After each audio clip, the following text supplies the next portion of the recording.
झारखंड राज्य की स्वास्थ्य व्यवस्था की नई ऊंचाइयों पर ले जाने की दिशा में तेजी से काम कर रही झारखंड की सरकार। इसी कड़ी में स्वास्थ्य मंत्री डॉक्टर इरफान अंसारी ने बड़ा ऐलान करते हुए कहा कि सरकार रिम्स 2 को एशिया का सबसे बड़ा अस्पताल बनाने की योजना पर काम कर रही है। यहाँ अत्याधुनिक चिकित्सा सुविधाएं, आधुनिक उपकरण और विशेषज्ञ डॉक्टर उपलब्ध होंगे, जिससे झारखंड के मरीजों को इलाज के लिए दूसरे राज्यों का रुख नहीं करना पड़ेगा। बोकारो परिसदन में आयोजित एक कार्यक्रम के दौरान स्वास्थ्य मंत्री ने कहा कि मुख्यमंत्री हेमंत सोरेन के नेतृत्व में राज्य की स्वास्थ्य सेवाओं में व्यापक बदलाव लाए जा रहे हैं। सरकार का उद्देश्य आम लोगों को उनके अपने राज्य में ही बेहतर और गुणवत्तापूर्ण इलाज उपलब्ध कराना है। डॉक्टर अंसारी ने बोकारो मेडिकल कॉलेज को लेकर भी बड़ी घोषणा की। उन्होंने कहा कि सरकार का लक्ष्य जनवरी 2027 से पहले बोकारो मेडिकल कॉलेज का संचालन शुरू करना है। इसके लिए सभी आवश्यक तैयारियां तेज कर दी गई है। मेडिकल कॉलेज में डॉक्टरों, प्रोफेसरों, नर्सिंग स्टाफ और अन्य कर्मचारियों की नियुक्ति प्रक्रिया जल्द शुरू की जाएगी ताकि समय पर कॉलेज का संचालन शुरू हो सके। उन्होंने बताया कि राज्य सरकार मेडिकल शिक्षा को भी मजबूत करने की दिशा में लगातार प्रयास कर रही है। आने वाले समय में मेडिकल सीटों की संख्या बढ़ाई जाएगी, जिससे झारखंड के विद्यार्थियों को राज्य के भीतर ही मेडिकल शिक्षा के अधिक अवसर मिलेंगे और उन्हें दूसरे राज्यों पर निर्भर नहीं रहना पड़ेगा। स्वास्थ्य मंत्री ने कहा कि रिम्स 2 के निर्माण से न सिर्फ झारखंड बल्कि पड़ोसी राज्यों के मरीजों को भी आधुनिक स्वास्थ्य सुविधाओं का लाभ मिलेगा।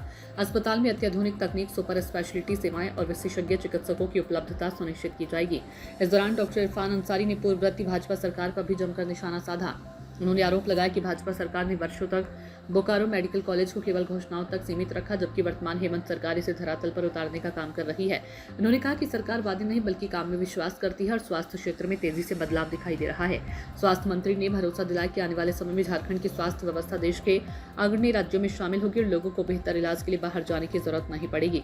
सरकार का पूरा फोकस आम जनता को सुलभ, आधुनिक और गुणवत्तापूर्ण स्वास्थ्य सेवाएं उपलब्ध कराने पर है।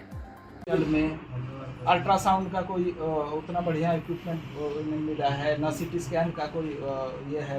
बताया गया था कि जो है 1-1.5 महीना में लग जाएगा सीटी स्कैन की मशीन सारे सदर अस्पतालों में। देखिए, होता क्या है कि मेडिकल के क्षेत्र में अगर आप देखिएगा तो हर दूसरे दिन कुछ न कुछ आविष्कार होता है। ठीक है, जो सीटी स्कैन आप 2 साल पहले लिए और अब जो लेंगे तो काफ़ी चेंजेस मिलेगा आपको। लेकिन अभी बाहर से कराना पड़ रहा है सदर से, कैसे? नहीं, अभी हम कर रहे हैं सिटी MRI 2 साल का 1.5 ईयर हुआ है। आप बात कर रहे हैं 26 साल में इतना बड़ा खड़ा कर दे रहे तो आप लोग भी तो आश्चर्यचकित हो गए। तो अभी देखिए, मेरा जो लक्ष्य है आगे आने वाले दिनों में हम सदर हॉस्पिटल को बेहतर करेंगे, क्योंकि डॉक्टर्स, हम लाख डॉक्टर्स को हम अगर पंचायतों में भेजें, वो अपॉइंटमेंट लेटर ले लेते हैं हमसे, लेकिन जाते नहीं है। गांव है, हमने 3-3 लाख रुपए सैलरी दिया है एक ही डॉक्टर्स को, सोचिए आप। तो हमें लगता है कि 3 से 4 महीना में या जनवरी तक हम बोकारो मेडिकल कॉलेज की स्थापना हम मतलब चालू करा देंगे, चालू करा देंगे। सर, सरकार के स्वास्थ्य के बारे में थोड़ा एक बता दीजिए। आप अभी वित्त मंत्री का जो उन्होंने सुरक्षा वापस कर दिया है, और क्या ऐसा क्या लग रहा है, कांग्रेस और जेएमएम में कोऑर्डिनेशन नहीं हो पा रहा है क्या? कौन बोला आपको ये सब? ऐसी कोई बात नहीं, हम लोग एक है, हमारा अलायंस है, अटूट अलायंस है हमारा। पर्याप्त हम लोग को जनता ने मैंडेट दिया है। हाँ, हमारे कहाँ चुकी सर?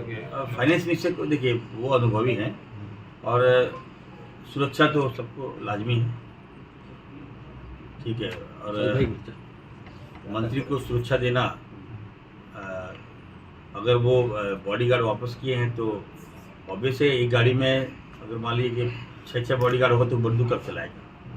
तो सरकार की बात है, हम लोग बात नाखुश दिख रहे हैं। वो नाखुश तो उनसे पूछिए। सूचना इंडिया के सभी दर्शकों को बधाई। अब आप सूचना इंडिया देख सकते हैं जियो टीवी चैनल नंबर 4053 पर भी। साथ ही सूचना इंडिया के सभी सोशल प्लेटफॉर्म इंस्टाग्राम, फेसबुक और ट्विटर से जुड़े और